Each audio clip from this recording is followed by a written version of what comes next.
Hey everybody, welcome to another episode of Butternomics. I'm your host, Brandon Butler, founder and CEO of Butter ATL. And today, we got some special people in the building, y'all. Like, we got a 2-for-1 up in here. 2-for-1. It's not the one, it's the two. Look at this. You can hear it already. Y'all can smell the shea butter through the microphone right now. You know what I'm saying? The one and only Miss Winter Alex and Miss Chic Loren of the Manor Co. Ladies, how are you all doing? We are doing fantastic. Brandon. Wonderful. How are you? Doing great. If I was any better, I'd be y'all. Oh, Oh, well, okay, now, come all on right now. now. We living great. If I was any better, I'd be y'all. Thank you. Thank y'all for pulling up, man. Of Thank you for course. having us. We're We so appreciate excited it. to be here. Now, For now, sure. look. Now, Winter, Winter been trying to get me out this black T-shirt for a couple of years, but I'm holding on Please, to it. I'm Brandon, holding on to it. please. I'm holding on to it. I love it for you. Okay? I love that for you. But y'all do amazing work around Atlanta with the Manor Co. For those that don't know, sometimes on other podcasts, we'll say like, tell them about yourself, introduce yourself. Mm-hmm. I'm gonna do y'all one better. Okay. What you gonna do? I asked ChatGPT Oh, No, you to did write not. a bio Are you and serious? tell me who y'all Chat? were. So I'm No. gonna read what ChatGPT said about let me hear both what of y'all. this- I know. I'm Okay. Chat, what you Chat. Chat.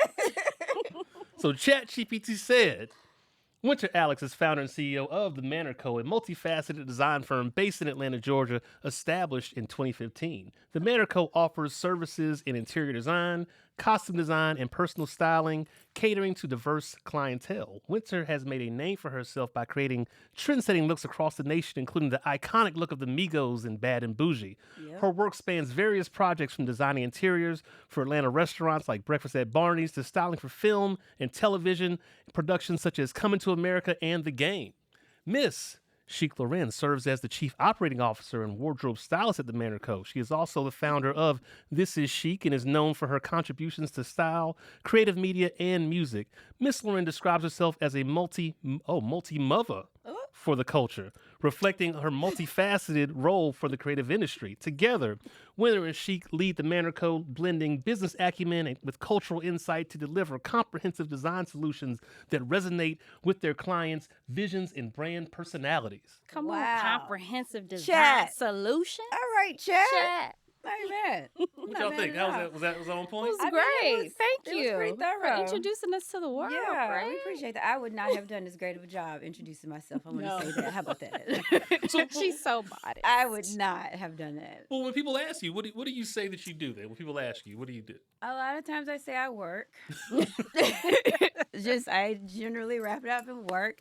And then I say I work in design, and then it goes into like interior, film, and personal styling. So I'm not one to talk much about myself, especially when it comes to work. For some reason, I don't know. But yeah, Just let the work speak for itself. Yeah, I love to that do is that. her That's my all day. favorite thing to do because that way it just holds more ground, versus a lot of people hype themselves up. But when you can actually see the work, it's like, oh, yeah, she really does what she does. Okay. Yeah. Okay, so let's start at the beginning. Like, how did you all get involved in this work? Like, where did it all begin at? Wow. Okay. So Chic and I met in college. Yep. Okay. What college was that, just out of curiosity? North We Carolina, went to North Carolina A&T. A&T. Okay, Aggie Aggies. Pride. Okay, Yep. all right. Keep pride in the house. HBCU. Yep. Shout out to A&T. Greensboro. Yeah. So those were our stopping grounds. We met there. I started a couple businesses there. We've always worked together, worked very well Yeah. there. You see, I skipped over that little part. Yeah, Yep. we're going to keep it Yep, real gonna leave it light. right there. But yes. Yes. we were. Yep, We and, hustled out there. And then I moved here in, I think, 2006. Opened up a vintage store called Pull a Rich Girl in 2007. She came down, like, I think a year or so later. Yep. Oh, wait. She started doing our marketing then, along with another partner, Mia. We had that shop for like 8 years. Mind you, Polar Rich Girl was like just a stomping ground for a lot of creators at the time. Janelle came through, Saint Beauty came through. Janelle Monáe, for those that Yes, don't, I'm sorry, I know Janelle y'all on a Monáe. first name basis. Oh, so yeah. just tell them for the Monáe, yes, uninitiated. yeah, all of Wonderland, like it was just a great space for creatives. Like Yeah. we didn't really have a place to go, but Polar Rich Girl was like that safe haven. And now I see like a lot of our girls that are stylists right now. Cleo, Autumn, she does like production design.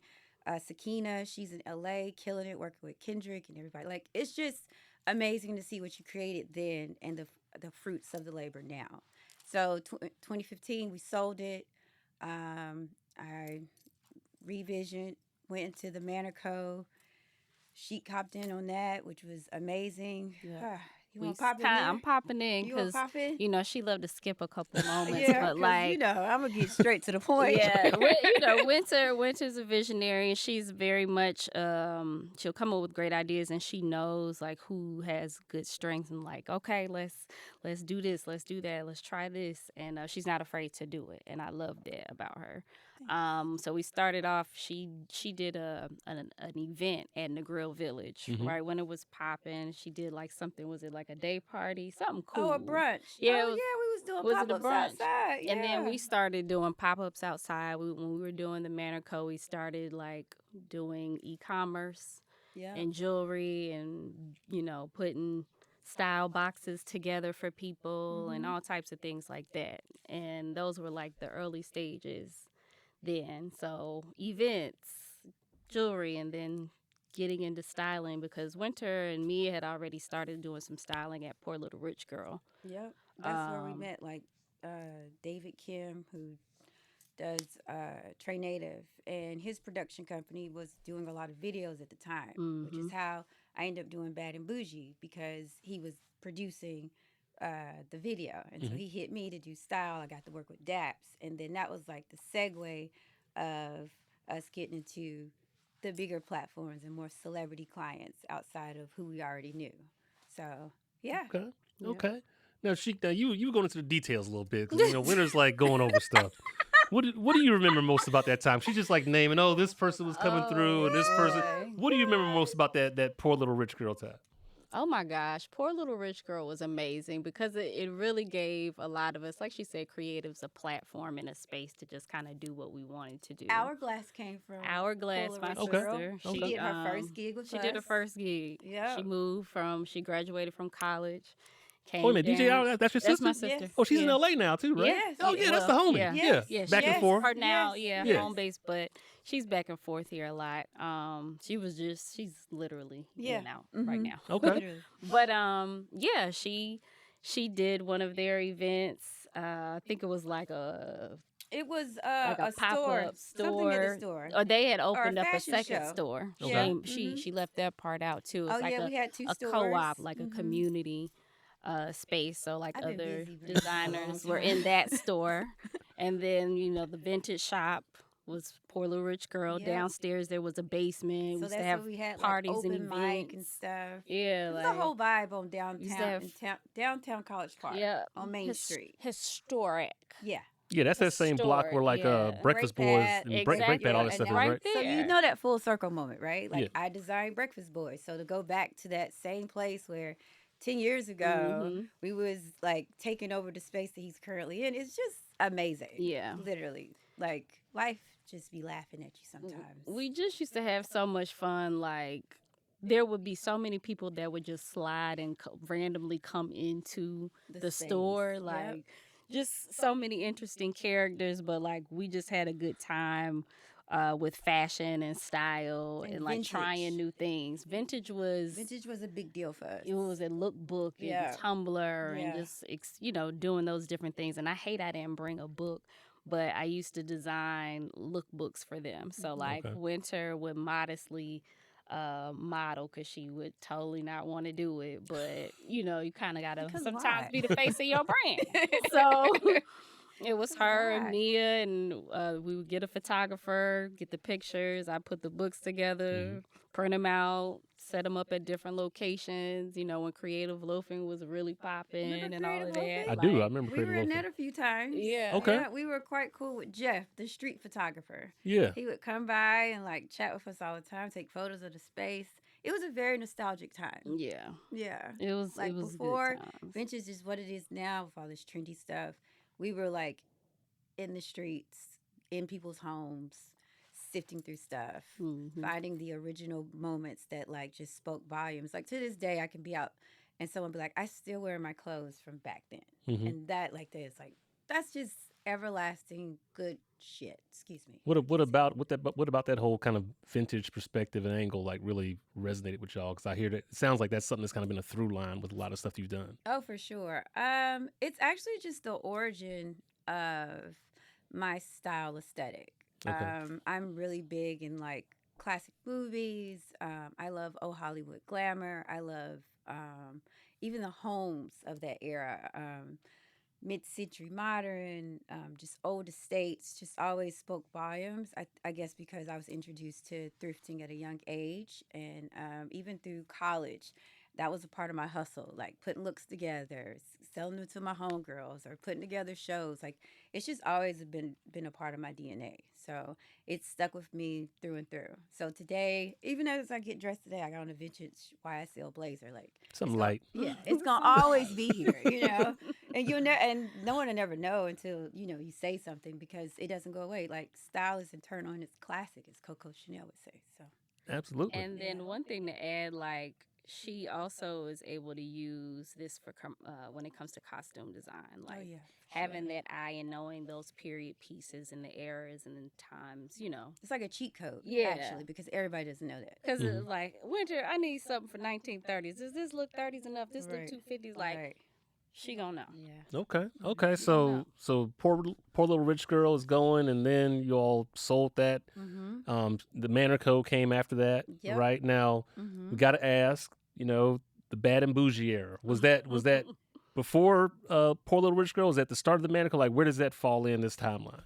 That was the Manor Co. was Manor Co. Manor Co. Okay. That was Manor Co. That was literally like, so got rid of the shop 2015, 2016. I got hit with Bad and Boujee. Okay. Yeah, like 2015 was like just a year that was a huge year of like transition. So like so much stuff had changed. And I had even like went home for a bit, regrouped, came back.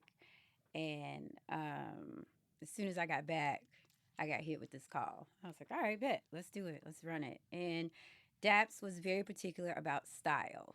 And he wanted style that wasn't seen everywhere. He wanted the girls to look classy, but sexy, but still fly. I was like, oh, that's right up my alley. So I'm throwing looks. And he like, I love it. I love it. I love it. And then they saw the rack and the boys came in. And Quay was like, what is this? And he picked up like one of our red ponchos and he put it on and he joked about it. And then 2 scenes later, he was sitting on top of the billboard with Ruby and bouncing to it. And I was like, oh shit, he got it. And it's vintage. You know what I'm saying? That poncho is from the 60s. Like it's a beautiful captain that you never think he would want to put on, but he did. And he gravitated towards it. Just like I always say, Brandon, you gotta let the clients choose what they love. Because if I would have forced them to go, he would be like, no, I'm not doing that. You know what I'm saying? Yeah. So have the pieces to give them what they want. They'll love it. What do y'all remember most about that shoot? Because it seems like that was definitely an inflection point early on for the Manor Co. It was a mess. It's a fucking mess. But it was fun.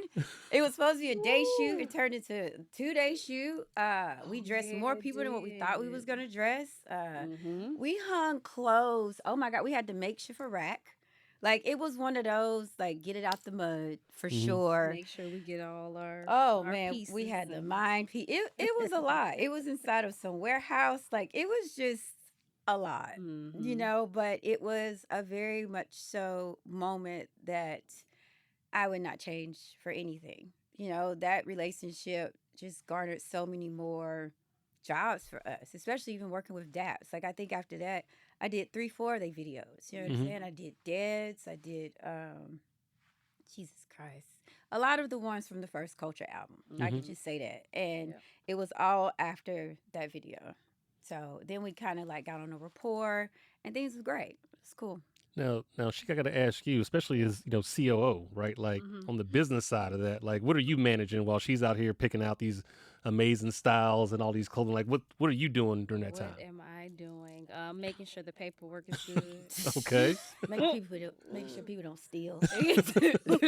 Hey, did you get managing was on there. And even then, like I had to learn because there, like I said, most of the clothes we had, we were some for the women, and there were some people that left with some things on. So I had to learn right then and there, dog. You got to get all that stuff at the door. Don't you make them girl. What is like, where my pants? I was like, oh shit. Oh my God. And Yeah. it's be like, Brandon, it'd be like one of a kind things like you cannot get back. Yeah, You know Right. what I'm like saying? it's not 'Cause pants people you want get pieces. anywhere. You know, I'm Yeah. not shopping at Neiman's or you know, I mean I am, but for the more curated stuff, like that stuff I go source. Yeah. And we Sourcing have is a tough. kit. So Yeah. like we have things that we accumulate from different Eras, like spaces, eras. places. Yeah, and those things are special. Now, when you So say kit for the again, what do you mean when you a say kit, kit? a kit, like basically, It's like our back stock. back Okay, stock of gotcha. It's clothing, dead stock vintage or clothing that we've Mhm. just collected over the years. and you can use them interchangeably for different productions, depending on what's needed. What the look is, but I'm managing that. I'm designing the website. I'm updating the website. I'm adding some of our stock to our our fashion library. So we Yeah. have rentals, things like that. And she's doing this currently. Yeah, This is current state. Yes. She's been doing it then and now. This is right. currently. And And like as we grow, she's like, okay, we gotta do this. We gotta do this. We gotta do this, Yeah. we gotta do this. And I mentioned e-commerce earlier. So back in 2015, I started our website, our Shopify, and we've been just growing that. So I'm managing that and looking for better ways to market and grow all sectors of the business. Yeah. So There's- that's what I'm doing. and So out of curiosity, like, again, I've never been on that side. I'm thinking about, example, this Bad and Bougie shoot. There's people coming and going. There's a lot of big personalities floating Yeah. around. Like, how do y'all keep track of all that stuff? The clothes or the people? The clothes. Um. And the people that's trying to walk out with the clothes. So let me tell you. So we was on one shoot. My PR girl told me not to say too much, but we was on one shoot, and we literally had to have someone man stock while everyone else went on set, so that they could not. Yeah. You know what I'm saying? So nothing could get missing. Mhm. And there was a moment where there was a Balenciaga tracksuit that they had on. And I think I had commandeered the phone. And so I said, in order for you to get this phone back, I'm gonna eat that. you're going to have to run me some cash. Give me that she suit, a give real me some one. cash. Yeah, she a real And one. so, of course, they joked about it, but by the end of the day, they reached in their pocket and made sure they cashed out. 'Cause at the end of the day, I don't think people understand, like, we are held, and this is just the business of style. Yes. Stylists are held accountable for the wardrobe that they pull, no matter what store, what place, costume shop, rentals.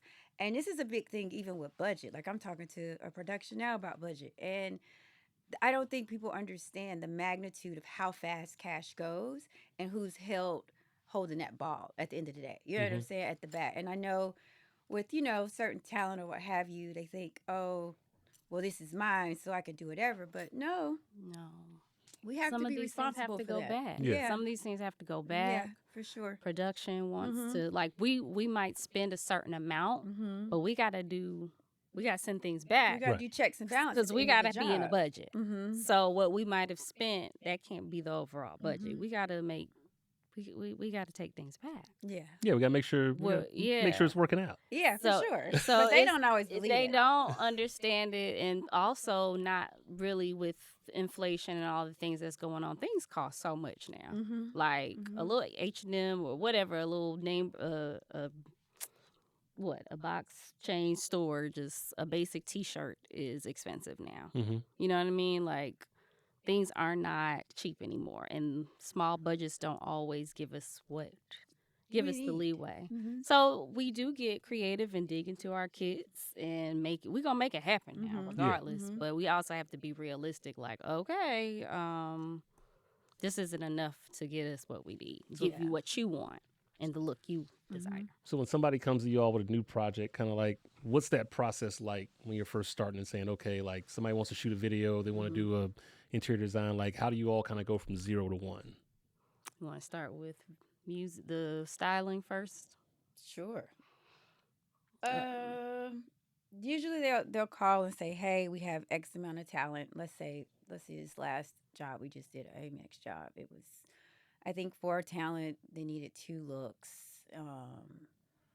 and they had a budget that just wasn't reasonable for what we had to get done. So they will present a budget to us, and then we'll go back and do like an actual working wardrobe budget that Mhm. makes sense.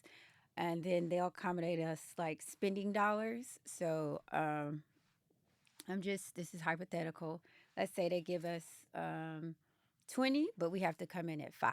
You Mhm. know what I'm saying? Just to give a overview of what I'm talking about when I say a spending budget or a working budget versus an actual bottom line. So our Mhm. bottom line is 5, but you have 20 to spend to get options for these 4 people with 8 looks. You know what Gotcha. I'm saying? Yeah. So generally that's the conversation. Like if they say, "Oh, we want you to come in at 4," and we're looking like, pants right now are running $150 just for some jeans. You know what I'm saying? A top alone is, I think we're gonna be too close to coming at 4. So let's see if we can get somewhere around 55 to 6. You get what I'm saying? Mhm. So, and then that's giving us leeway for hiccups, or for if you try something, no, you get makeup on it and we can't return it. You know what I'm saying? Mhm. Like that's all a part of it that everybody don't think about. So Yeah.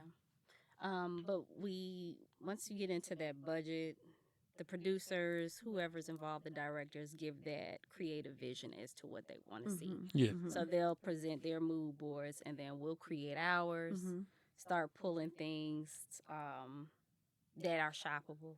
You know what I mean? Whatever the case may be. But sorry, Portia got me. Yeah, there. I know. I see it. But that is true. They do Yeah. give us a deck. They do Mhm. give us a mood board, and we shop off of that. Okay. And sometimes by the presentation of the mood board, I can say, "Oh, we're gonna need more money," or Yeah. I can say, "Oh, this is good. We're good to go." So that works too. Yeah. Yeah. You know, one thing is interesting, especially because being a creative myself, I understand, budgets, creative budgets put together lots of different ways. Like, how did you all learn to do all this stuff? Because again, I heard you say you were at A&T, then you were at Portland Rich Girl, but like, how do you figure this shit out in the first place? Like, how do you even understand how to approach these projects and how to kind of estimate? Like, I know you kind of comes from reps, but like, where did you even learn the business behind all this stuff? Brandon, to be quite honest, it's so funny you said this because I think about this morning. I was like, "Am I gonna say like I have like accolades and degrees and all this stuff?" I was self-taught. Yeah. From like experience, from era and just doing, like she said, like I'm the one that do. I will never say like, "Oh, I can't." Like that's not even my vocabulary. Like, well, let's see how I'll we jump work this in out. and then I'll be like this, figuring it out. You Yeah. know what I'm saying? So, a lot of it is just no. You got to be good with money. You know what I'm saying? You have to have a great work ethic. Yes. And that work ethic is be transparent with your client, be transparent with production, and that gives you the longevity in the career. That's how we've been withstanding this entire time. Like, it's not like we have an agent that pushes us for our jobs. This is all just word of mouth and pure work ethic, and I feel like that is the stronghold that pushes the manner code in front of the next person. I don't think it's always like, oh, she has great style. Don't get me wrong, I'm fly. But you know what I'm saying? Absolutely. But at the end of the day, it comes to the business behind it. They got to know that, hey, you're going to show up, you're going to do what you're supposed to do, and at the end of these receipts, you're going to check and balance. Yeah.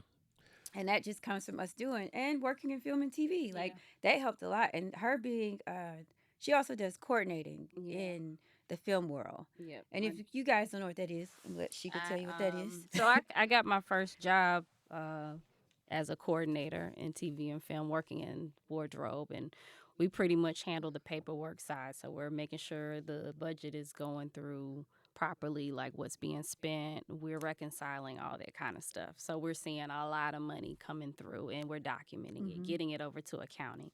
So that helped apply that to the Manor Co.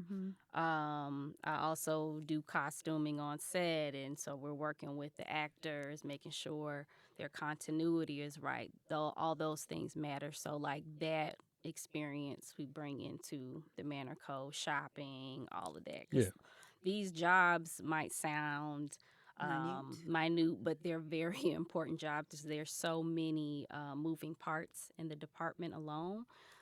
So yeah, I was able to take a lot of that and just learning new people skills. And the film industry is very what's the word I want to use? They don't play. Cutthroat. They don't play. Cutthroat. It's cutthroat, and people will say anything to you any kind of way, and you just gotta like Yeah. keep it moving. Keep it moving. You gotta G check when you need to, but for the most part, you That's still key. gotta get G-check is key. Yeah, just a little quick G, like, hey now, not be talking to me crazy, but let's get this work even done. styling how you checking people. Look at that. See, Because it's all the way baby, you do through. not want the G-check is so cute. You got G-check sometimes. a little firecracker over here. Get to it, but I just. You gotta, there is a lot I've learned there. I went to school for fashion merchandising and design. I'm not really making clothes or anything like that now like I was in college, but there's always been that love for clothing and the overall look of a person, like creating that look from head to toe, that vision. So those are some things. And then, like I said, baby, my girl right here says college.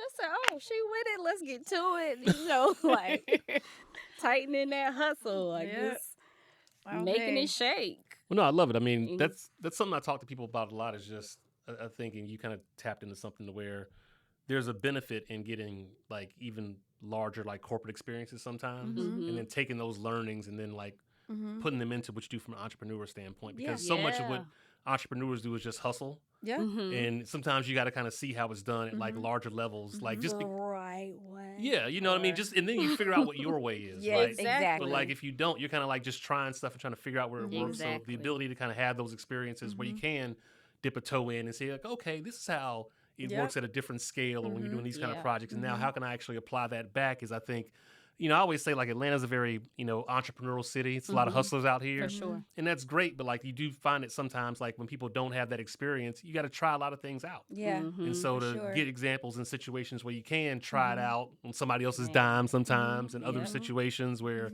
if it doesn't work out, it's not necessarily all on you, really kind of helps out. You know what I mean? And getting, my thing is like getting good systems. If I can pull a good system from a job or two, that helps me a lot. Yeah. And that helps the company a lot. So let me ask, I mean, it's been, past Amigos, Anthony Edwards, Jason Tatum, AMEX, Delta, BET, Shaq, like all these.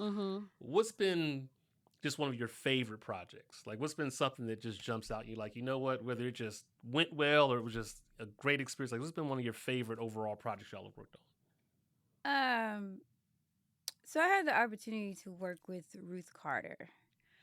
That was like major because Ruth, I don't know, if you don't know, she's like a beautiful Black woman who won Academy Award for costume and design, which is first ever.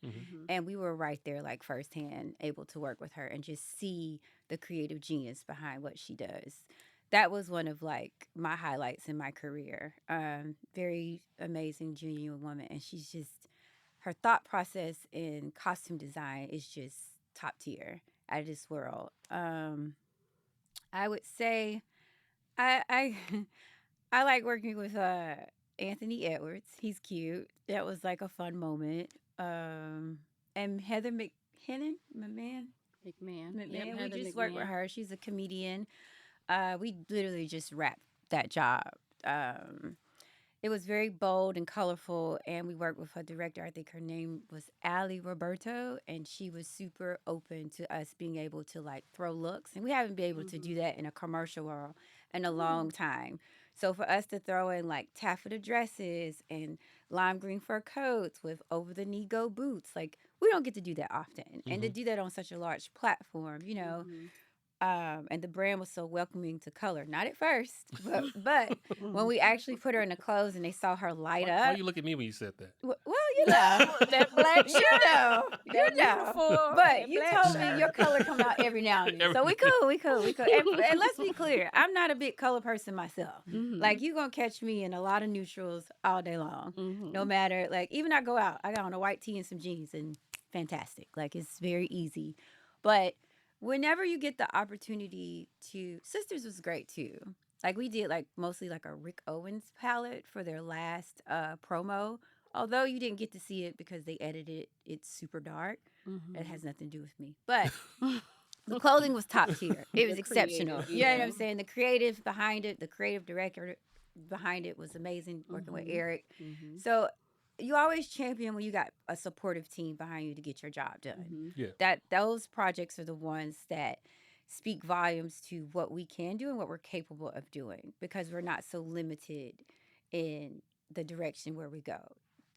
Right? Yeah. It's always great to be able to have some creative freedom. Yeah. Doesn't stifle you in the work that you're doing. Mm-hmm. Yeah, I mean, you mentioned having a great team, and I obviously see that you all have been connected since college, and so there's obviously a friendship there, while there's also business. But I'm sure there's been times when, again, like we got to have tough conversations, especially when just building a team and just getting stuff together. Like, how do y'all kind of manage and just balance that with like leading, and also just not just leading, but like also mentoring other people in the organization that you work with, right? Like sometimes you just got to have like honest business conversations, like, yo, like either this ain't working or we got to do something different, or, somebody messed up. And we just, again, it's not even about like yelling at people. Yeah. But I think, right, like at the end of the day, like we still, especially in business, it's not all sunshines and rainbows, right? So like, how do y'all balance that? And like, how do you manage those kind of conversations to really get the most out of the team that you have? We keep it 100 with each other. Yeah. Yeah. Not really sugar. I mean, because she and I can talk like that, even learning, with our team. Yeah. Even like with our like freelancers, or, our employees or whomever we work with. I'm pretty direct with what works, what doesn't work, and then the cost of what it's going to take for you to get out of here. Because we don't really have time for lackluster or half-assedness. Like, it's because this is a type of job and environment where you have to be self-motivated, and we'll put a project in front of you, and I'm not going to micromanage because there's other things moving. But when I come back to you and we're still in the same place, your heart's not here. Yeah. So then we just got to cut ties, and it's unfortunate, but it has to happen. We're learning to detect early as we become better, stronger leaders. Yeah, like more discerning. Yeah, like being more discerning. When you have that feeling, when you're seeing a certain thing in the work ethic, saying, I don't know, we're not hearing back, or there's not a flow here. Listen. Yeah, like, listen to it. Or what the work doesn't translate. Like, we try to see, like, hey, can you work in another space? Are you even open to it? And a lot of times people eliminate themselves out of the situation. We're a growing business, and like I said, learning to be a better leader for me personally. But yeah, just it can be a lot. We keep it real. It takes balance, right? Yeah. I mean, it's like having those conversations, and that's been one of the things that's been a recurring theme with a lot of the folks that have come on this podcast. It's like team.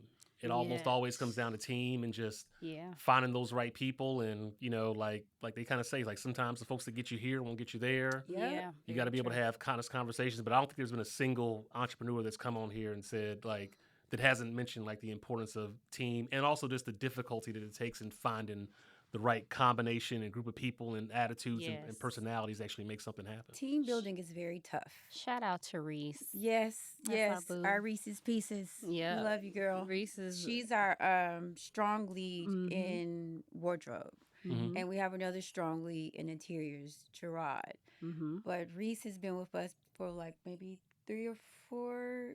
Feels like so much longer. Yeah, but she's been with us like 3 or 4 years now, and she holds it down. Like, if we have multiple things going on, and we have a pretty strong roster of freelancers that can come in, because the beautiful thing is, because we're tapped into film and TV, when we get like our promo jobs or our commercial work, they love to hop in, hop out. Because, when you're on film and TV, you're on the same project for 3-6 months. Yeah. Us, our jobs last 10 days, we on to the next. So it's nice to have that network of people to come in and out as well, because they already know the business. Do you know what I'm saying? They already know what's expected of them.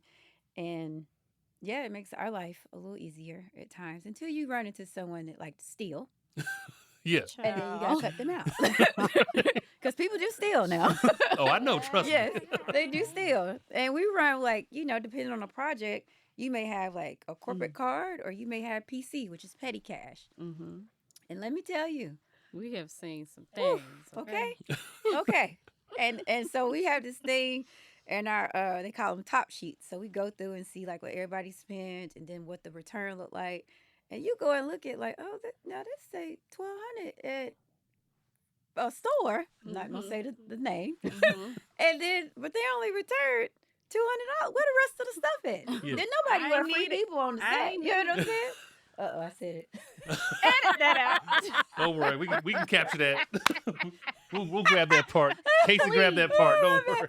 But then nobody wears nothing from that store on the Right. job. So where's the $1,000 worth of stuff? Right. So You know what I'm saying? So you gotta be like on she top said, of your sometimes business. people will eliminate yourself, but you got to pay attention. I don't care how many jobs we got if working. you're so, that's the thing. Like, you can't be so caught up or buried into one area of the department that you miss Yeah. the other thing. Not us, because we overseers. You know what I'm Right. saying? Like, yes, I'm the one booking the jobs, but then it's like levels Mhm. that runs, the actual project. You know what I'm saying? Like, there might be one person on mood boards, there may be one person shopping online, there may be one person in the field, and then I'm the one talking to production. You know what I'm saying? So it's fighting for rates. Yeah, I'm the and one discussing like, fighting for hey, days. can my girls get, or I'll take a day, get them those 2 days. You know what I'm saying? Like, it's a lot of sacrifice for that to be lead. You know what I'm saying? And like take ownership of what it is that we're building, because you don't always,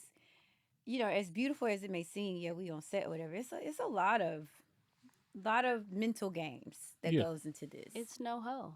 It's legit. I ain't As no we hoe. say, She it over here ain't with the no- bars. Yeah. It ain't, G-check. I mean, these No. are things we say on the regular. Like this. It ain't no hoe. Like, And look at me, I'm the one trying to be mindful of my words, and here she go. I love it. mean, 'cause I'm sorry. I love it. You No. fine. We all good. Do it. Sorry, I'm sure. Yeah. Yeah. So I'm a so little- so let me ask too. I mean, and I gotta kind of ask this question because especially my background and you're talking about teams and stuff. In this world now we're dealing with AI and all these new tools. Like, how do y'all implement that kind of stuff, if at all, in how you all work? Whether it's on the business side and going and checking those estimates to make sure that what people spent is, or is it on the ideation, or is it at all like how do you all incorporate like any AI or any tools into what you all do now from a creative standpoint? I think we talk to chat. We talk to chat a lot. Chat. Chat helps Chat us. the homie. I mean, I guess Social media and stuff, it helps. Social media for sure. Um, Some mock-ups for renderings. yeah. My son just taught me that the other day. Yeah. He was like, "Oh my, you working on a coffee shop? Look what I can do." He saw the color palette, the mood board, and brought me back like a rendition of what I was talking about. It wasn't what I wanted exactly, but it was an idea. You know what I'm saying? It was an idea. Yeah, and it was enough for me to send over to my 3D renderer and give her some concept base of what I'm thinking too. So it does come in handy. Yeah, you know, it's a love and hate relationship with AI. You don't want it to take over completely, but it's important for us to find ways to use it in our business for sure. And the one stronghold that we do have over AI is the personable relationship that robots just don't have. They don't. Yeah. So I mean, I'm a huge advocate for AI, but I tell people all the time, I think that what it won't replace anytime soon is human creativity and just an eye for style and stuff like that, right? So while it can definitely do a lot of things to be more efficient, you know, I'm one of the people that believes, especially as a person that's like really deep in that space, that what it should do more than anything else is take some of the more mundane things off of your plate and really allow you to be creative in ways that might have taken you again in the past. It might have taken you a week to do something. Now you can do it in like minutes or a day. Chat about how to rap. If we could rap out some of these jobs. Look, you know what? Yeah, I'm gonna show y'all some stuff. Y'all I'm gonna break some stuff down. That would be great. I'm gonna come over there and show y'all some stuff. Let Okay, me let me know. Free this thing. We were literally on the AMEX rap. As we were rapping that, hopped on a different job. What we just get off of. Yeah. Ollie. And that's the job shot. We wrapped that Wednesday. Yeah. It's Friday. We still doing numbers. Girl, actually, I do all that in 5 minutes. Okay. Please. Okay, I appreciate that. Show me something new. I'm always willing to learn. Let me see. Those are the things. Those looks. Yes. Systems. Yes. Operations and systems. Yes. We need that. So let me ask you, as we get ready to like start wrapping this up, when you all kind of think about just the impact that you all have had on the industry and especially Atlanta, like what's the legacy you want, kind of like Manor Co. and all the work you've done to kind of leave on the culture of Atlanta? I just want to continue to create a safe space for those that's coming up after me. You know, like I want the creatives to be able to know like what, not only like what color theory is, you know, like just the basis of design, but the business behind it. You know, I think so often these younger kids get into like this right now industry and it's not real, Mm-hmm. you know, and then you hop into a position where you're unprepared because you didn't do the follow-up work. So I would like that just for people to understand that we can create a space that they can come in and they can learn like what the business is behind the style. I Yeah, think that's important. I think it's I I don't think know it's needed. I don't know if you're familiar with the term like coaching tree, Okay. but like in sports they kind of talk about it all the time, right? To Mhm. where like coaches like Bill Belichick, Mhm. when you look at Bill Belichick and you look at all of the coaches that have worked under him Mhm. that now are head coaches at other teams, Mhm.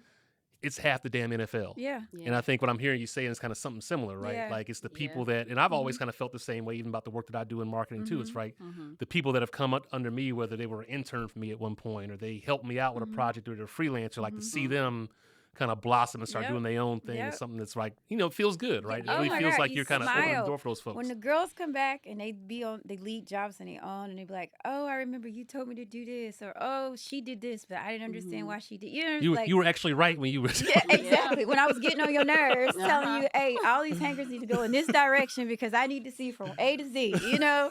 And then somebody else come behind you like, "Oh no, you're not doing it right." Yeah, it makes you Yep. feel like, okay, I did a good job. You know what I'm saying? Yeah. The hard work and effort, it pays off. And how about you, Sheik? What do you want to leave behind for folks? Definitely that creative community for sure, and showing, just more black and brown us, our Mhm. people. Mhm. Having that safe space Mhm. for sure to grow, to learn, especially women. Um, I want to see more creative work in music as well. I want to see more creative work in interiors and design, and like not just the typical things you might see in Atlanta, like really take it there. Yeah. I want to encourage that, like being creative and just taking it to a different space, not your typical look. And I Mhm. think that's what, I don't know, am I making sense? Yeah. Yeah. Yeah, for But sure. not your typical look when it comes to interior or when it comes to sound for music or when it comes to style. Like I want people in Atlanta to take more chances with style and creativity. Not to say that people aren't. Yeah. Let me be clear, because there are some really great and talented people out here. But I think when it comes to style, like we talk about it a lot about New York and LA fashion and Europe. being more Mhm. heavily received there. More alternative things, or not your everyday status quo. Like Risk takers. you see more risk takers in the spaces outside of here. So I want to see more of that when it comes to style and fashion, and we want to lead that. I don't think I think it's people getting to know us more and learning who we are. We do kind of stay in the bubble. Yeah, and For we're sure. trying to do better. We're gonna be outside more. But but I think that those are some things I definitely want to see. I want to be a part of that Well, for sure. that's one thing you were even saying, right? Is like don't be afraid to jump. Like, Yeah. where'd that mindset come from? My father. Her daddy. My dad. My dad has been one of my biggest cheerleaders and my hardest critic throughout my life. So I've seen him have a multitude of businesses and companies, and I was like daddy's little girl right there with him every step. So I mean, literally, he threw me in the pool and was like, "You gonna sink or swim?" And I had to learn how to swim, figuratively and literally. So that's just been a concept of life that I just practice. Like either you sink or you swim, and I've just never been afraid to do. And I think, those of you who have been going over contemplating whether or not to take that risk, if it's something that's eating at you, just jump at it. Life will work itself out Yep. somehow, some way. I know, like, and it gets tough. Like, it's not like it's all roses and stuff Let's over speak here. on Let's that. it being an entrepreneur. Uh, Even just yesterday, I was like, I really don't have an option to fail Yep. Mhm. because I don't have anything to go back on. You know what I'm saying? Literally just said this. I didn't go to pharmacy school like my dad wanted to. I led a career in fashion. And it took for me to for him to see the success, to be like, oh, I helped you do that. You know what I'm saying? You know what I'm saying? So uh jumping for me and doing, I push it into my kid and Yep. anybody around me, like all the team. I give them all the space to create their own worlds, and then they have a safe haven because we have tools, we have a showroom, we have a space where you can come and actually create your world. Do you know what I'm saying? Yeah. Like I uphold it. I fight for that because I did it myself. So to have the support behind someone else to do it, I think like that's needed. Like I guess I'm going back to the same thing that you asked me, like what's my legacy? Just to create support for those who want to do what they love in whatever space. It can be interiors, it can be costuming, it can be finance, support.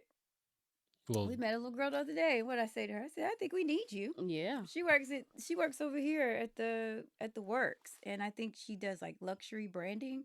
She's at SCAD. I was like, I think we need you. Let's chat. Yeah. Like anytime I see an opportunity, especially for growth within, and especially within our community. Hell, we didn't know half these jobs exist until the Right. film and TV world got here. Yeah. You know what I'm saying? Or Like really me just blew being up. a wardrobe stylist, my mother still be like, well, what is it that you do? Mhm. And I said, Tyler Perry. Oh, okay. Yeah. Just to make it easy. Okay. Oh, okay. Like sometimes you just have to dumb it down for those who don't know, but it's great that now we have this space to create, and that's one thing I love about Atlanta. Like I came here to start a business. Mhm. I literally moved to this city to start a business. I was going to do it in Charlotte, and my dad was like, "Nah, I hear Atlanta up and coming for us." Literally, the red tape I had to go through in Charlotte and what I had to do here to open up my store back in 2006, 2000, and plus that was a recession. Do you know what I'm saying? I opened it up when nobody get money, but we found a way. Mhm. So I love it here. Well, you know what? So far, so Yeah. great. We Atlanta appreciate you too. Yeah. They appreciate all the impact y'all are having. Yeah. Thank y'all so much for pulling up. Before we get out of here, please tell folks how they can find y'all, how they can support, how they can reach out. Like, give them all the things. How do they Yes. track Manor Co down? How do they track y'all down for whatever it is? Yes, you can visit our website, The Manor, and that's manner.co. And from there, you can see our portfolio. You can reach out to us if you want any of our services, whether that be interior design or wardrobe styling, costume design, what have you. And you can also you can also check out our shop on there as well. And if you want to follow us, you can follow us on Instagram and TikTok, themanor.co, at themanor.co. Now I was going to ask. I was getting ready to say, like, have I been saying this wrong the whole time? It is the Manor Co, right? It Like, is the okay. Manor Co. I was like, Manor Co. It is I was the like, Manor Right, Co. I was it's, some people say the Manor Company. It is like we don't even say company. It is the Manor Co. Yeah. okay. I was nervous. And No, you're right. You're Because right. it speaks to the manner in which things are done. Yep. Your style. Yep. Okay. Yep. Yep. All right. Well, ladies, thank y'all so much for pulling up. Hit us up if you want us to finish your look. Okay. Thank you. Thank you, Brandon, for having Brandon, us. thank you so much. This is great. No, y'all are so amazing. Y'all are so welcome. Thank y'all for pulling up. And that's the pod, y'all. We out. Appreciate you. Peace. Bye.